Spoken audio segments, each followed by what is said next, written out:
Welcome to the speaking section of the IELTS exam. My name is Adrian. I will be your examiner for this part of the test. We're conducting the exam in Uttarakhand, Dehradun.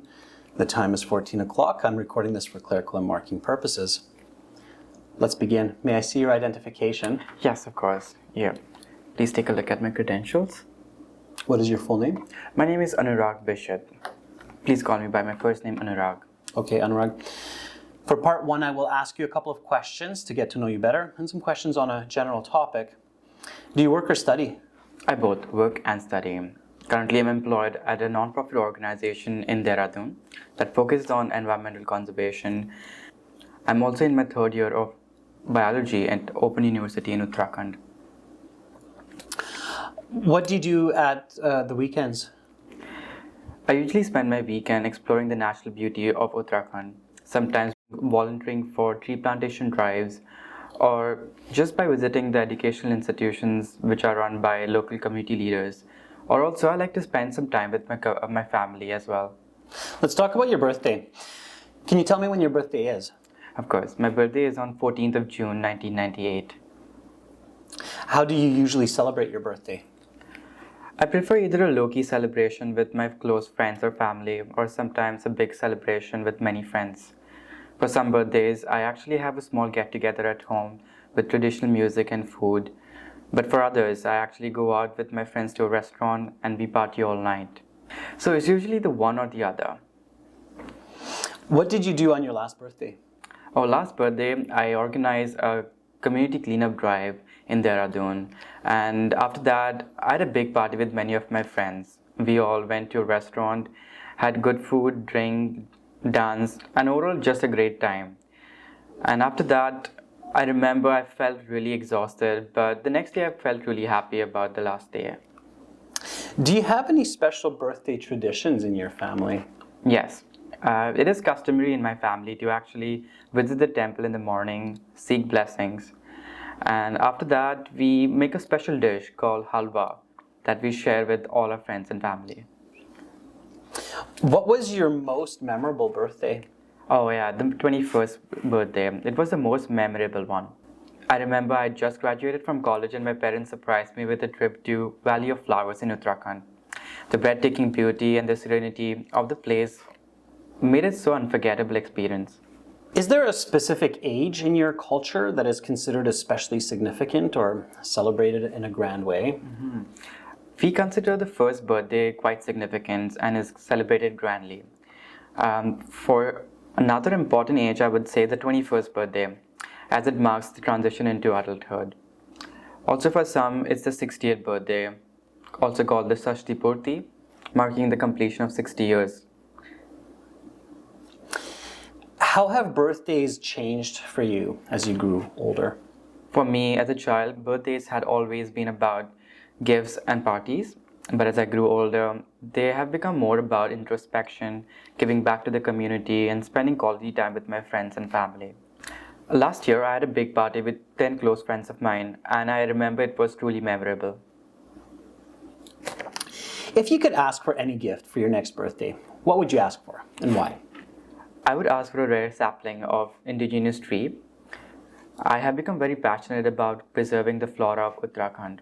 For me, planting and growing a tree would be symbolic of growth, sustainability, and also personal commitment towards environment. That is the end of part one.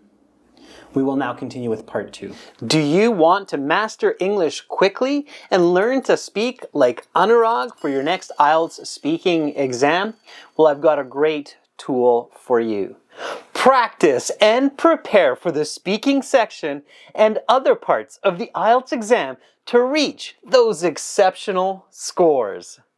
I recommend using italki for personalized one-on-one English lessons. It is a professional and easy-to-use application where you can find teachers that fit your learning style, level, and budget. It is a flexible pay-per-lesson with no subscriptions and allows you to book your lesson around your busy schedule so you can learn anywhere and anytime. Whether it's vocabulary, grammar, or fluency, Get tailored lessons that fit your goals, along with instant feedback from your teachers. italki is the best platform to improve your English with native speakers. You can choose from teachers from the US, UK, and Canada to improve your listening, speaking, and other parts of communication. Through live interactions and mock exams, you are ensuring not to be nervous but confident on your next IELTS exam. I have tried italki and found it to be hyper efficient for booking lessons and getting real-time feedback that truly helps improvement. Just check out this lesson.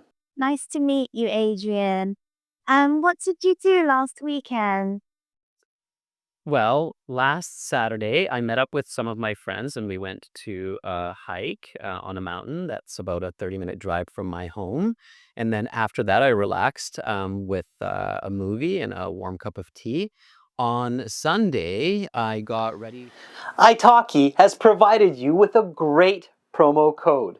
When you buy $10 of credit, get $5 additional for free on your first lesson. Use my code AEHELP. Click through the link below to begin your English language journey. But hurry up, this code is only available to the first 50 users.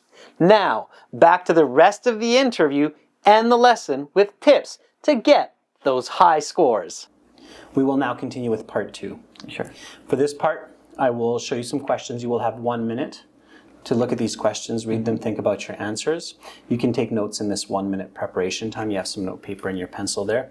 And then you will have 1 to 2 minutes to speak. I will tell you when to start, when to stop. Is that clear? Yes, that is. Please do not touch the question paper. Talk about an object that you think will be popular in the future. Your 1 minute preparation time begins now. Okay.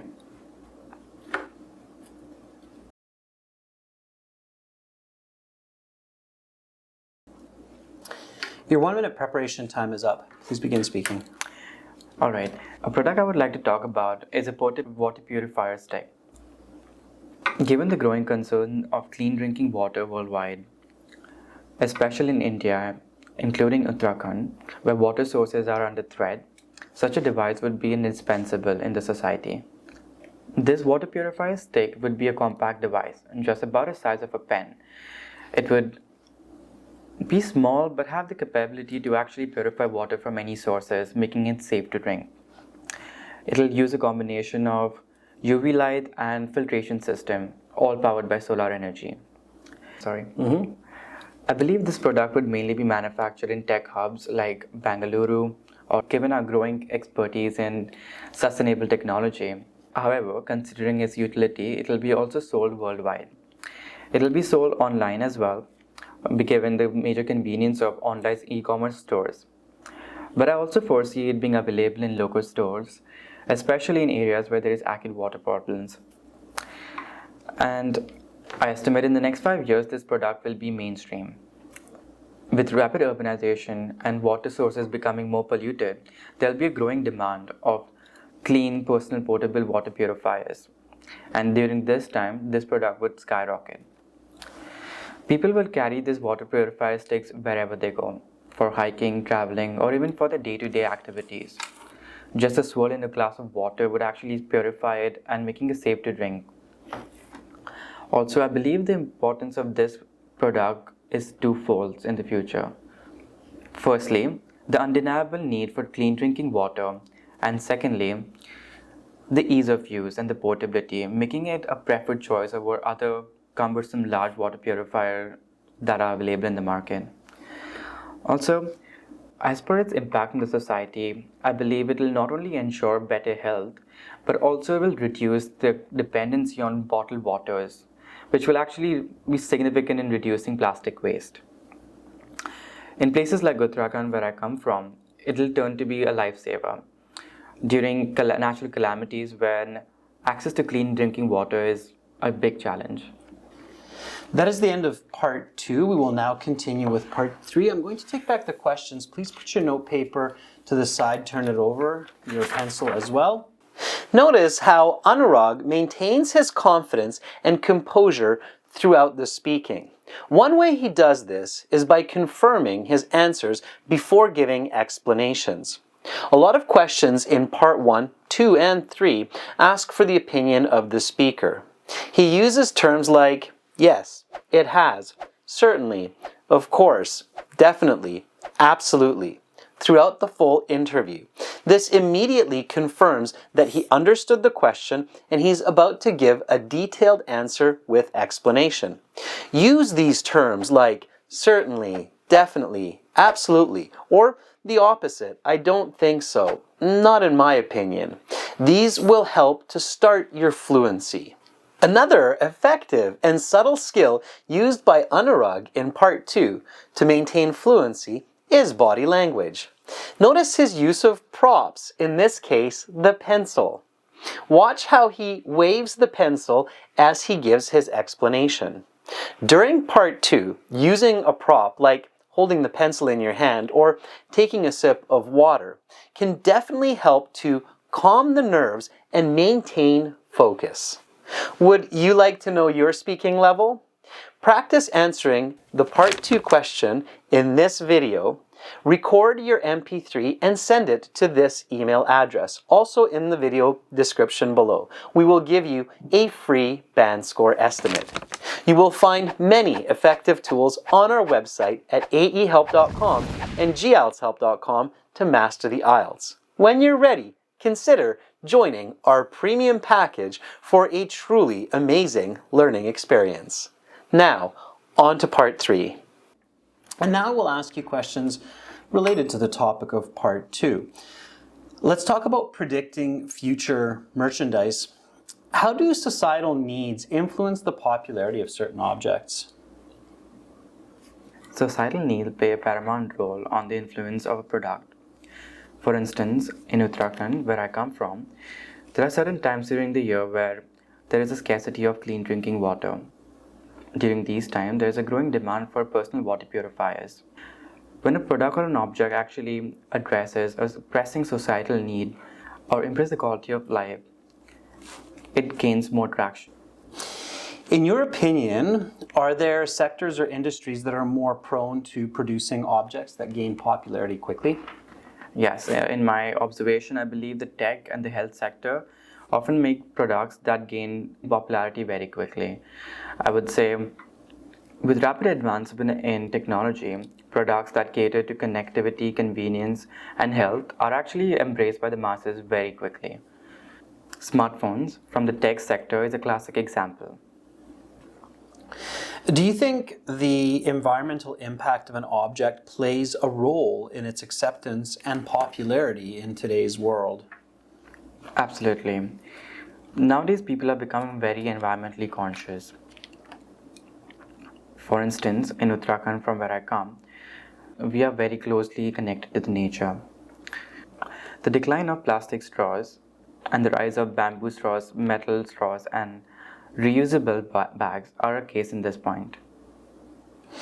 How can advertising and marketing campaigns shape the public's perception of an upcoming object or product?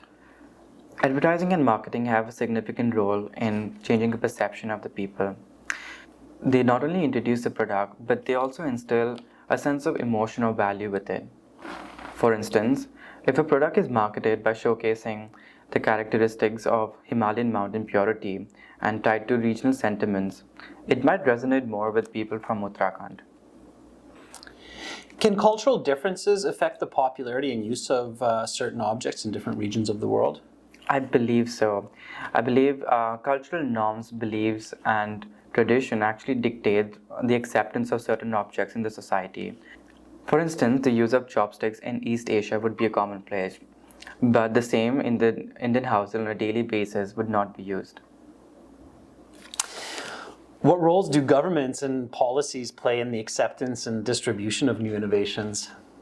Government policies actually play a pivotal role. The subsidies, tax benefits, and promoting local innovation can actually boost the acceptance of a new object or a product in the market.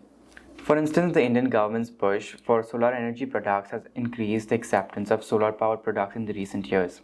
Conversely, laws and rules can actually even block the development of a lot of innovations that can harm the environment or humans.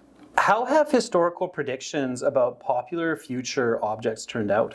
For over 120 mock IELTS speaking interview examples, with dozens of different topics, original practice tests, a fully interactive course, and an app for your phone, visit and join our premium IELTS package at aehelp.com. It's a one-time payment for lifetime access. Use the code FUTURE10 for an additional 10% discount. Simply click the link in the description below. We are an IDP affiliate, a British Council partner, and IELTS Test Registration Center, and I'm a certified British Council agent. Just listen to what this student has to say. Hi, I'm Rahul Asnaif. I recently got a band 7 in the academic IELTS test. The resources in the AE Help website and the videos were really helpful to me to prepare for the IELTS within a month. Thanks AE Help team. Begin learning for success. Our course is just a one-time payment for lifetime access. Join now. Subscribe to our channel. Click over here. Watch another video. Click right up here. And click our IELTS Hero to join our premium package and get access to all of our videos, practice exams, and a fully interactive course.